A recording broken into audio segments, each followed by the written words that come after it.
네, 그럼 이 시각 잼버리 현장을 연결해서 자세한 상황을 살펴보도록 하겠습니다. 오정현 기자, 결국 잼버리 참가자 전원의 철수 결정이 나면서 새만금에서의 마지막 밤을 맞게 됐습니다. 현장 분위기는 어떻습니까? 네, 새만금 잼버리 현장입니다. 이 아래로 보이는 곳이 참가자들이 먹고 자는 수경지인데 제 뒤쪽으로 파란색 비늘천이 보입니다. 저곳이 원래 풀장이었습니다. 바로 저희가 직전 방송을 할 때만 해도 저기에 물이 있었고 또 수영하는 사람도 있었는데 지금은 아예 철거를 하고 있고요. 또 이 왼쪽으로 파란색 텐트가 줄지어 있는데 그 위쪽에 있는 텐트는 이미 정리를 하고 있습니다. 내일로 결정된 전원 철수를 미리부터 준비를 하고 있는 겁니다.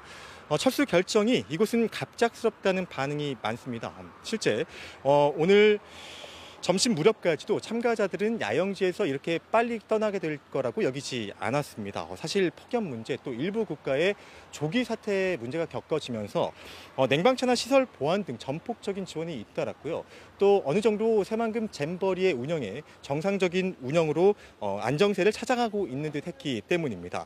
실제 오늘 오전 저희가 군산으로 근대 문화 여행을 떠난 호주와 인도 대원들을 따라갔는데 이때까지만 해도 모두 즐겁게 이 프로그램들을 수행했습니다.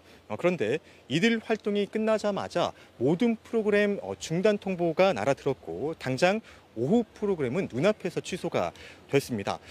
아직 이후 일정, 그러니까 어떠한 것을 할지를 대원들이 모르기 때문에 실망하는 대원들도 적지 않습니다.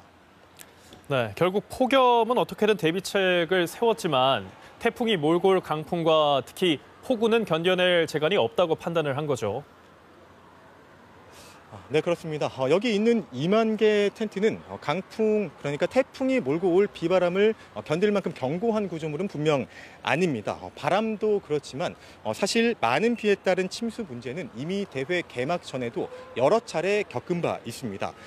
개막이 임박했던 초여름 비가 적잖이 올 때마다 이곳은 물바다가 됐고요.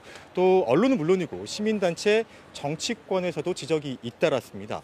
일단 토질 문제가 있습니다. 아마 지금 그림이 나가고 있을 텐데 준설토로 이곳을 메웠기 때문입니다. 저희가 오늘 이곳 새만금 야영지 근처 흙을 직접 파봤는데요.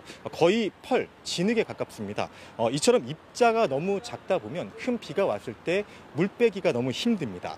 침수 문제가 여러 차례 반복되자 전라북도는 이 부지를 빙 둘러서 60km짜리 배수장을 만들었고요. 또 이 안에는 간이 펌프장 100개도 만들었습니다. 하지만 큰 효과는 못 봤습니다. 왜냐하면 개막 직전에, 그러니까 7월 말 장마 때에도 이곳은 침수가 됐기 때문입니다. 결국 폭염도 강풍도 또 폭우도 제대로 대비하지 않아서 전원 철수 사태까지 몰고 왔다는 비판을 피하기 어려울 것으로 보입니다.